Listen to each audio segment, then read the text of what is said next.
Assalamualaikum warahmatullahi wabarakatuh. Perkenalkan, nama saya Iva Hani Nabila dari kelas 4 PGSD A3 Unisnu Jepara. NIM 1813300000345. Di sini saya akan menjelaskan tentang model-model pembelajaran yang diampu oleh dosen Bapak Nur Rohman SPD MSI. Silakan menonton. Model-model pengelolaan kelas. Pengelolaan kelas merupakan suatu pola yang digunakan sebagai pedoman agar siswa bisa lebih aktif dalam mengikuti pembelajaran. Ada beberapa model-model pengelolaan kelas menurut Novan Ardiwijani. Pengaturan tempat duduk. Dalam belajar siswa memerlukan tempat duduk. Tempat duduk mempengaruhi siswa dalam belajar. Bila tempat duduk bagus, tidak terlalu rendah, tidak terlalu besar, tidak terlalu berat dan bundar, persegi panjang dan sesuai dengan postur tubuh siswa, maka siswa dapat belajar dengan baik dan tenang. Ada beberapa bentuk formasi tempat duduk yang dapat digunakan sesuai kebutuhan siswa. Yang pertama ada formasi tradisional atau konvensional. Formasi ini dikatakan tradisional karena memegang penggunaan formasi ini sudah menjadi tradisi dari masa ke masa. Pada formasi tradisional, siswa duduk berpasangan dalam satu meja dengan satu kursi panjang atau dua kursi. Tempat duduk pada formasi ini berderet memanjang ke belakang. Biasanya, siswa perempuan berada pada barisan depan, sedangkan siswa laki-laki berada pada barisan belakang.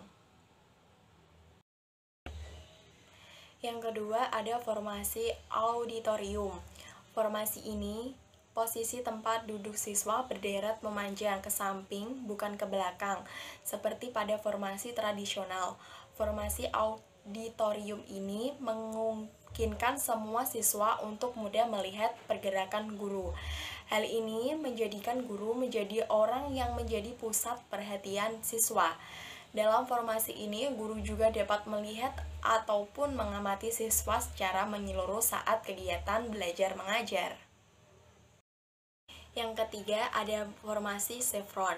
Formasi ini membuat interaksi guru dengan siswa dan antar siswa lebih insentif, sehingga siswa dapat menjalani kegiatan belajar mengajar dengan antusias, menyenangkan, dan fokus.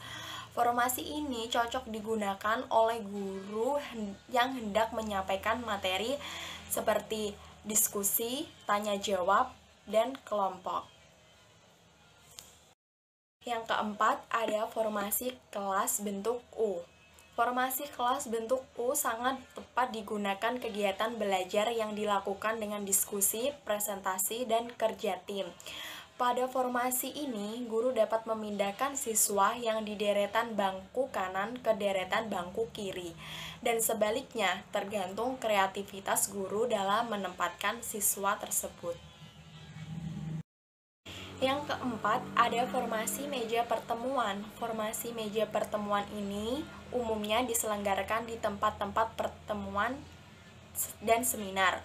Formasi ini dapat digunakan dengan cara membagi siswa menjadi beberapa kelompok di dalam kelas, yang mana guru biasanya memberikan tugas kelompok untuk diselesaikan secara kolektif. Kemudian hasil dari pembahasan tersebut dibahas oleh guru. Selanjutnya, guru memberikan klarifikasi terhadap persoalan yang telah dibahas oleh masing-masing kelompok. Formasi konferensi. Formasi konferensi dapat membuat siswa menjadi lebih aktif di dalam kelas, karena siswa akan menguasai jalannya kegiatan belajar mengajar. Sedangkan guru pada formasi ini hanya melontarkan tema yang harus dibahas, kemudian mengawasi dan sesekali mengajarkan siswa untuk bisa menjalankan kegiatan belajar. Pengelompokan terpisah, yaitu jika ruang kelas memungkinkan atau cukup besar, guru dapat meletakkan meja-meja dan kursi yang mana kelompok kecil dapat melakukan aktivitas belajar dipecah menjadi beberapa tim.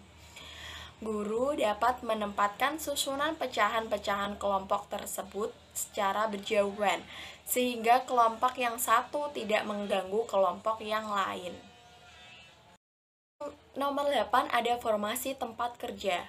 Formasi tempat kerja ini sangat tepat jika dilakukan di dalam laboratorium, yang mana setiap siswa satu tempat untuk mengerjakan tugas seperti mengoperasikan komputer, mesin, atau melakukan praktek di laboratorium.